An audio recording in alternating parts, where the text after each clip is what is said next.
think about the difference in selling to a strategic and a private equity company, my assumption is that the private equity is looking for more of a scalable operational infrastructure. They're betting on the leadership team. They're betting on that scalable infrastructure to build a company that they can then sell. Okay, so buy, build, and sell, versus a strategic acquirer who already has that infrastructure. They've got a very large infrastructure, whether it's supply chain related or manufacturing or sales and marketing into certain channels, etc.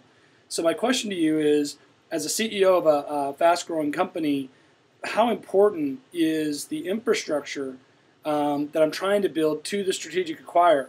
Because I've got the choice to buy a nice technology or buy a depth in knowledge and fulfillment, for example, or manufacturing, or not. I can outsource that. And if my plan is to sell to a strategic, is it smarter for me to outsource those components, knowing that the strategic acquirer is likely to have some of those components already? That's a really good question too, Robert. I think my rule of thumb there is he who travels alone travels fastest. That's so great. What I mean by that is, I love outsourcing, and I think in today's world, particularly with so many people being laid off from corporate America that have great transferable skills, there is a brain trust that's in the marketplace now available on an hourly or monthly consulting service basis, engagement to engagement, that will allow you to not have a huge or growing payroll. It won't make your G&A stand out to your revenue stream such that when strategics look at your company, they can't believe that you've got 50% of your overhead in your payroll for your top line management. That's going to be a huge red flag. So I wouldn't worry at all, quite frankly, about during this growth cycle from zero in revenue or pre-revenue up to 10, 20 million in sales, that you are outsourcing. I think that's a very plausible way to be able to get the job done. Clearly, as you develop a strong relationship with the new suitor or the new purchaser, and if it is a strategic purchaser, they will be able to leverage a lot of their talents in any number of areas into your business. And quite frankly, as you look outward to do a deal with a strategic investor, that should be one of the areas that you concentrate on, because let's face it, this is not just a one-way transaction. Obviously, those with money today are in the driver's seat. That's very clear. Banks are not loaning yet. There's a lot of slowness or stillness in the financial markets.